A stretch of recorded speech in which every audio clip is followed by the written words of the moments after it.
Good morning పిల్లలు, ఎలా ఉన్నారండి? ఇప్పుడు మనం laser induced break down spectroscopy ఇది కొంచెం అడ్వాన్స్ టాపిక్.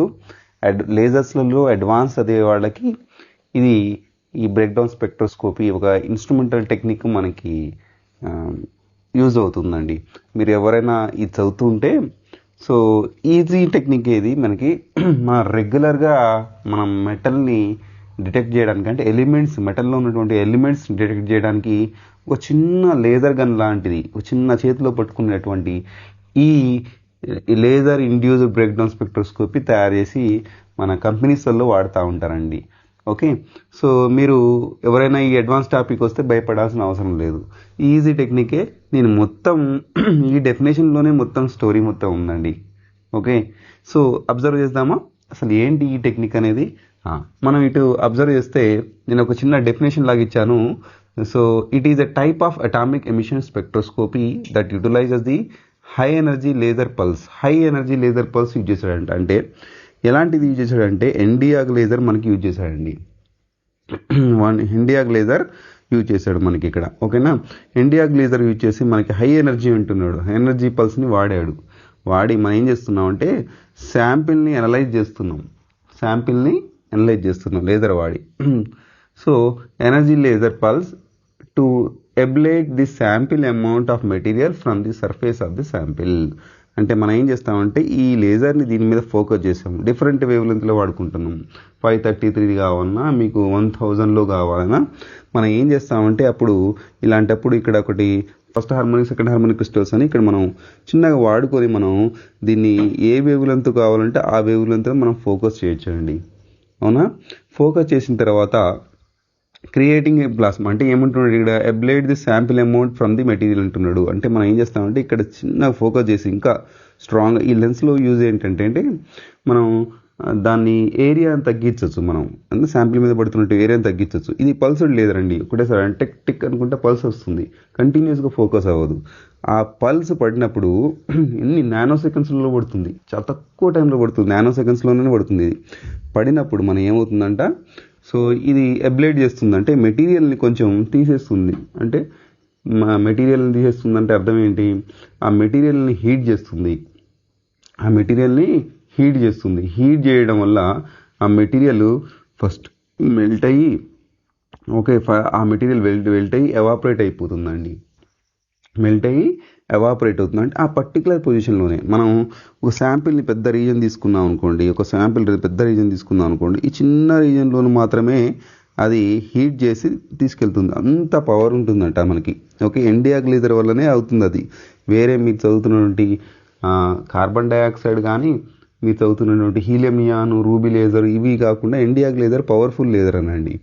ఓకే, సో ఆ పార్ట్లోనే మెటీరియల్ని అబ్లేట్ చేస్తుందంటే బయటికి తీసేస్తుంది sample material from the surface sample and creating the plasma create చేస్తుందండి. ఈ ప్లాస్మా చాలా హై టెంపరేచర్ ఉంటుంది, లైక్ 15,000 కెల్విన్ ఇంత టెంపరేచర్ ఉంటుంది మనకి.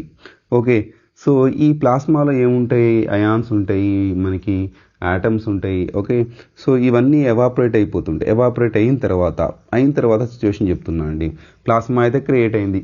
సో ఆ ఎక్స్పెరిమెంట్ చేస్తున్నప్పుడు ఆ చుట్టూరు అంటే ఇట్లా టిక్ మన పడంగానే అక్కడ లేజరు ఆ చుట్టూరు ఒక మన ఎట్లా అంటే ఒక డస్ట్ లాగా మనకి ఇక్కడ కనబడతా ఉంటుంది. డస్ట్ లాగా అంటే ఒక పింక్ కలర్ అటువంటి డస్ట్ ఇట్లా కనబడుతూ ఉంటుంది మనకి దీని మీద. Okay, so plasma contains the characteristics, the light emits in the form of plasma contains the characteristics of wavelength of the corresponding to the element present in the sample. అంటే ఈ plasma పైకి వెళ్ళిన తర్వాత ఏమవుతుందంటే దీనిలో ఉండే ఆటంలో ఉన్నటువంటి ఇది ఎగ్జైటెడ్ స్టేట్లోకి పోతున్నాయి కదండి.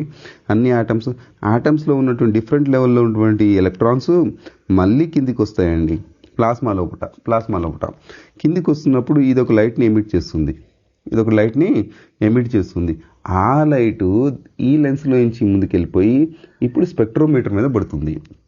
corresponding to the element present in the sample and analyze emitting light, the elemental composition of the material by determined. అంటే ఈ స్పెక్ట్రోమీటర్ యూజ్ చేసుకొని ఓకే, సో ఈ స్పెక్ట్రోమీటర్ యూజ్ చేసుకొని మీరు దీన్ని అనాలిసిస్ చేస్తారు. ఈ స్పెక్ట్రోమీటర్లో ఏముంటుంది అంటే ఈ స్పెక్ట్రోమీటర్ స్పెక్ట్రా రికార్డ్ చేయడానికి మనం వాడుతూ ఉంటాం. ఈ స్పెక్ట్రోమీటర్లో జనరల్గా కొంచెం సర్క్యూట్ ఉంటుందండి. ఆ సర్క్యూట్లో మనకి సిసిడి ఉంటుంది. ఒక ఛార్జ్ కపుల్ డివైస్ అని అంటాం. మనం ఏమంటామండి? Charge couple device. ఓకే, ఈ ఛార్జ్ కపుల్ డివైస్ అంటే సిసిడి వల్ల యూజ్ ఏంటి? మనం జస్ట్ కెమెరా లాగా ఇది కూడా కెమెరా లాగా. ఇప్పుడు కొన్ని చోట్ల కెమెరాలలో మంచి రెజల్యూషన్ కెమెరాలలో సిసిడి వాడుతూ ఉంటారు. ఈ కెమెరా ఇది ఏం చేస్తుందనంటే సిసిడి ఏం చేస్తుందనంటే ఈ మీరైతే లైట్ పడుతుందో అంతే కదా, లైట్ వస్తుంది కదా, మీరు ఈ ప్లాస్మా నుంచి లైట్ వస్తుంది కదా, ఈ లైట్ ఏం చేస్తారంటే ఒక ఆప్టికల్ ఫైబర్ యూజ్ చేస్తారండి. ఇదంతా ఏంటంటే ఆప్టికల్ ఫైబర్. ఓకే, ఇది జనరల్గా రెజల్యూషన్ మంచిగా రావడానికి అంటే మంచిగా రిసీవ్ అవ్వడానికి ఇది ఒక ఆప్టికల్ ఫైబర్ వాడతారు. దీన్ని ఆప్టికల్ ఫైబర్ నేను పైన చూపిస్తానండి. ఇన్స్ట్రుమెంటల్ ఫెసిలిటీ ఎట్లా ఉంటుందండి. ఆప్టికల్ ఫైబర్ వాడతారు. ఈ ఆప్టికల్ ఫైబర్లో ఏమవుతుంది? 100% డేటా పోతుంది. మనం ఆప్టికల్ ఫైబర్ గురించి చదువుకున్నామండి. 100% డేటా మనకి లైట్ ఫామ్లో ఇటు నుంచి అడిపోతుంది. లైట్ ఫామ్లో ప్లాస్మా ఏమి వెళ్ళదండి. కన్ఫ్యూజ్ అవుతూ ఉంటారు పిల్లలు ఇక్కడ. ఈ ప్లాస్మానే ఈ ఆప్టికల్ ఫైబర్ నుంచి వెళ్తుంది. ప్లాస్మాలో కాదు, ప్లాస్మాలో ఉన్నటువంటి ఇదైతే ఆటమ్స్ మాలిక్యూల్స్ ఉన్నాయో సో ఎగ్జైటెడ్ స్టేట్ నుంచి మళ్ళీ రిటర్న్ గ్రౌండ్ స్టేట్లో వచ్చినప్పుడు లైట్ ఎమిట్ అవుతుంది. అందరికీ తెలుసు. మనం లేజర్స్ అయ్యేటప్పుడు స్పాంటేనియస్ ఎమిషన్లో కానీ స్టిమ్యులేటెడ్ ఎమిషన్లో కానీ మనం అబ్జర్వ్ చేస్తూ ఉంటాం. ఈ లైట్ ఈ ఆప్టికల్ ఫైబర్ నుంచి త్రూ సిసిడికి వెళ్తుంది. సిసిడి పని ఏంటంటే లైట్ ఎనర్జీని సో ఎలక్ట్రికల్ ఎనర్జీకి కన్వర్ట్ చేస్తుంది. అంటే మనకి డిజిటల్ ఫామ్లో కన్వర్ట్ చేస్తుంది. తర్వాత మనం ఎలక్ట్రికల్ ఎనర్జీ కన్వర్ట్ చేసిన తర్వాత డిజిటల్ ఫామ్లో మనం కన్వర్ట్ చేసుకోవచ్చు. ఎనలాగ్ ఫామ్లో అయితే కన్వర్ట్ అయిపోతుంది మనకి. అంటే ఈ స్పెక్ట్రోమీటర్ ఏం చేస్తుందంటే ఆ లైట్ని రిసీవ్ చేసి మనకి డిజిటల్ ఫామ్లో మనకి అంటే ఎలక్ట్రికల్ ఫామ్లో కన్వర్ట్ చేస్తుంది. ఈ ఎలక్ట్రికల్ ఫామ్లో వెళ్ళినటువంటి డేటా మనకి కంప్యూటర్లో రిసీవ్ అవుతుంది. కంప్యూటర్లో మనం ప్రోగ్రామ్స్ వాడతాం. కంప్యూటర్లో ప్రోగ్రామ్స్ వాడతాం. ఇదంతా ప్రాసెస్ మనకి కొన్ని నానో సెకండ్స్లలో నడుస్తుంది. నానో సెకండ్స్లలో అంటే ఒక పల్స్ వచ్చి పట్టినప్పుడు నానో సెకండ్స్లలో మనకి కంప్యూటర్లో ఆ సాఫ్ట్వేర్ రికార్డ్ చేస్తుంది. ఆ రికార్డ్ చేసినటువంటి డేటా మనకి ఎట్లుంటుందండి? వేవ్ లెంత్ వర్సెస్ ఇంటెన్సిటీ వస్తుంది. వేవ్ లెంత్ వర్సెస్ ఇంటెన్సిటీ వస్తుంది మనకి. ఓకే, ఇది మనకి పీరియాడిక్ టేబుల్లో ప్రతి ఒక్క ఎలిమెంట్కి ఒక్కొక్క స్పెక్ట్రా ఉంటుంది మనకి, అవునా? దాంతో మనం రిఫరెన్స్ చేసి ఈ మెటీరియల్లో ఎటువంటి ఎలిమెంట్స్ ఉన్నాయి అంటే ఎంత పర్సంటేజ్ ఉన్నాయో కూడా మనకు తెలిసిపోతుంది. ఇది చాలా ర్యాపిడ్ అన్నట్టు, చాలా ర్యాపిడ్ ఇన్స్ట్రుమెంట్. అంటే ర్యాపిడ్గా మనం స్కాన్ చేసే ఇన్స్ట్రుమెంట్. ఇది స్కానర్ అని చెప్పుకోవచ్చు.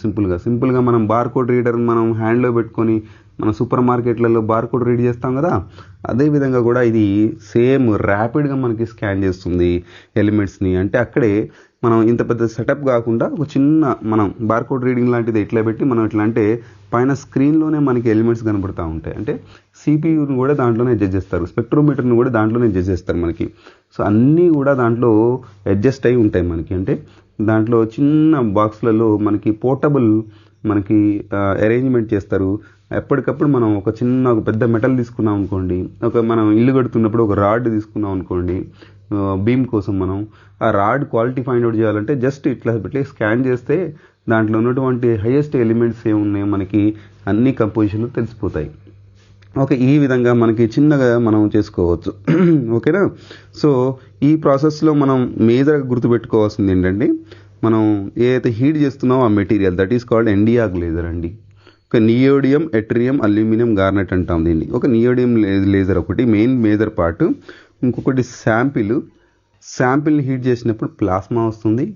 ఈ శాంపిల్ని మనం ఒక్కసారి కాకుండా సో ఇటు రొటేట్ చేసుకుంటూ మనం ఏం చేస్తామంటే నెంబర్ ఆఫ్ పల్స్ లేజర్ని పంపిస్తాం. Pulse tick tick tick tick tick అంటూ ఉంటుంది. అంటే శాంపిల్ రొటేట్ చేస్తూ ఉంటాం. ఎందుకంటే మొత్తం సర్ఫేస్లో ఉన్నటువంటి లేజర్ పడితే ఒకసారి పడినప్పుడు అంటే మనకి నానో సెకండ్స్లలో చూస్తాం. అబ్జర్వ్ 10 నానో సెకండ్స్లలో మనం స్పెక్ట్రా రికార్డ్ అయింది అనుకోండి, మనం రొటేట్ చేస్తున్నప్పుడు ఇంకొక పల్స్ వచ్చి పడినప్పుడు ఇంకొక ప్లాస్మా క్రియేట్ అవుతుంది. అక్కడి నుంచి ఇంకొక రికార్డ్ అవుతుంది. అన్నీ కూడా సేమ్ ఉంటాయి. అంటే ఓవర్లాప్ అవుతూ ఉంటాయి. ఓవర్లాప్ అయ్యి ఒక ఎగ్జాక్ట్ పర్ఫెక్ట్ మనకి పీక్స్ వస్తూ ఉంటాయి. అంటే ఒకసారి కొంచెం అటు ఇటు అయినా కూడా ఇంకొకసారి అంటే ట్రయల్ 1 ట్రయల్ 2 అన్నట్టు ఇంకొకసారి కూడా మనం ఆ డేటా వచ్చి పర్ఫెక్ట్ డేటా మనకి స్క్రీన్ మీద రికార్డ్ అవుతుందండి. అంటే మొత్తం మెటీరియల్ని రొటేట్ చేస్తూ స్కాన్ చేస్తూ ఉంటాం. మనం మెటీరియల్ని రొటేట్ చేస్తూ స్కాన్ చేస్తూ ఉంటాం. అందుకని దీన్ని ఇట్లా కాన్స్టెంట్గా పెట్టకుండా దీన్ని రొటేట్ చేస్తూ ఉంటారు. అప్పుడు లేజర్ అనేది అన్ని పార్ట్స్ మీద పడి ప్లాస్మా క్రియేట్ అయ్యి ఎవ్రీ 10 నానో సెకండ్స్కి డేటా రిలీజ్ చేస్తుంది. ఆ డేటాని మనం ఆప్టికల్ ఫైబర్ నుంచి రికార్డ్ చేసి, సో దీంట్లో ఉన్నటువంటి అరేంజ్మెంట్, స్పెక్ట్రోమీటర్లో ఉన్నటువంటి అరేంజ్మెంట్ మనకి రిసీవ్ చేసుకొని ఎలక్ట్రికల్ ఫామ్లో సిగ్నల్స్ కన్వర్ట్ చేసి కంప్యూటర్కి పంపిస్తుంది. కంప్యూటర్ ఏమో మనకి అనాలిసిస్ చేస్తుంది. డిజిటల్ ఫామ్లో అరేంజ్మెంట్, డిజిటల్ ఫామ్లో మనకి ఉన్నటువంటి డేటాని అనాలిసిస్ చేస్తుంది. ఆ అనాలిసిస్లో డిఫరెంట్ సాఫ్ట్వేర్స్ ఉన్నాయండి. మనం ఆ సాఫ్ట్వేర్స్లో మీకు ఏం కావాలనుకున్నా కూడా, ఎలిమెంట్స్ కావాలా అంటే ఎలిమెంట్స్లో ఎంత పర్సంటేజ్ ఏంది అని మొత్తం తెలిసిపోతుంది మనకి. సో ఆ ఎలిమెంట్స్ని ఈజీగా ఈ గ్రాఫ్ నుంచి మనం రికగ్నైజ్ చేయొచ్చు. రిఫరెన్స్ వాల్యూ నుంచి ఇది మనం పర్సంటేజ్ ఫైండ్ అవుట్ చేయొచ్చు అండి. ఇది ఒక simple laser induced break down. మరి ఇక్కడ బ్రేక్ డౌన్ అనే వర్డ్ ఎక్కడ వస్తుందండి? లేజర్ ఇండ్యూస్డ్ బ్రేక్ డౌన్ ఎక్కడ వస్తుందంటే ఇక్కడ బ్రేక్ డౌన్ వస్తుంది. మన శాంపిల్లో ఉన్నటువంటి బాండ్స్ని మనం బ్రేక్ డౌన్ చేస్తున్నాం, ఇండ్యూస్ చేసి బ్రేక్ డౌన్ చేస్తున్నాం. ఓకే, ఈ శాంపిల్లో మన బాండ్స్ని బ్రేక్ డౌన్ చేసి ప్లాస్మా క్రియేట్ చేస్తున్నాం అండి. అందుకనే వాడు laser induced break down spectroscopy అన్నాడండి. అర్థమైందా పిల్లలు? Okay, thank you. And next topic మీకు ఏం కావాలి అనేది కింద మీరు కామెంట్ పెడితే నేను దాన్ని వీడియో చేయడానికి ట్రై చేస్తానండి. అంటే యాజ్ పాసిబుల్ తొందరగా నేను వీడియో చేయడానికి ట్రై చేస్తున్నాను. ఓకేనా? Thank you.